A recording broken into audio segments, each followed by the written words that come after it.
Jason Carroll is the skipper of ARGO. It's a new GC32 catamaran. These things are exciting. Jason, tell us a little bit what it's like to sail one of these crazy machines.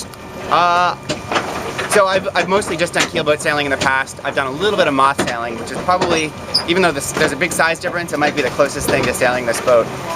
Just the level of stability is so much lower compared to what you have in a keelboat, and so everything is very kind of, fine adjustments in everything you do to keep the boat kind of under control as best as possible.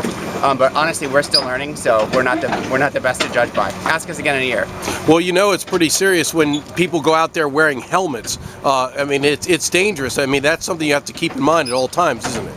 It's definitely something you got to keep in mind. I mean, our top speed on this boat is going to be, low 30s probably this regatta, and anytime you're moving 30 miles an hour, you have a good chance of hurting yourself if something goes wrong. And we're still getting used to the boat. I think there's a good chance we could stick the nose in the water. I don't think anyone's going to tip over at this regatta, but knock on wood. Right. But you're going pretty fast, and anytime you're moving that fast, you should keep safety in mind.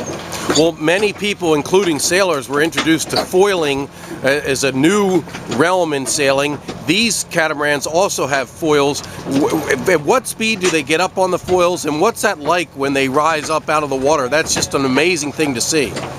Usually you start to get foiling in the 14 to 16 knot range, and you just feel the boat immediately kind of unload and accelerate as soon as you're up out of the water, because all of a sudden all your drag kind of goes away.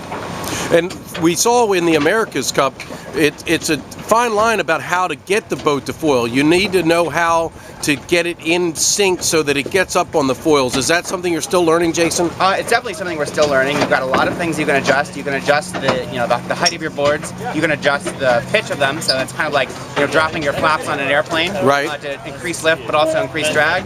And you can do the same thing with your rudder foils as well. You can kind of increase or decrease lift on the rudder foils. Right. So there's a whole lot of that adjustment that will affect whether or not the boat is kind of trying to foil in bow up attitude or a bow down attitude. Right. You really want it to take off in kind of a level attitude, but that requires a little bit of adjustment based on your sail settings, whether you're going upwind or downwind, what the wind speed is, and so forth. And so we're still kind of learning how you set all that up so the boat can kind of take off at the easiest possible way.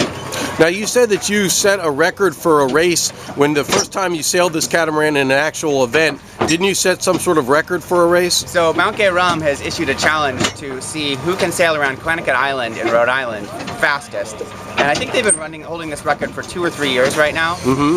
And I think before we broke the record, the current owner was a Marstrom 32. We'd set the record sometime in June, I think. Right. And Newport's kind of our hometown. We had that record in mind when we were looking at the boat, and decided that would be a good way to kind of break in our skills a little bit. So back in October, we spent 3 days sailing the boat, and on the 3rd day, we went for the record attempt and managed to set the new record around the island. That's so fun. Now, obviously, you mentioned to me off the camera that you haven't really done a regatta. This is the first time in America that a lot of these boats are getting together for an event.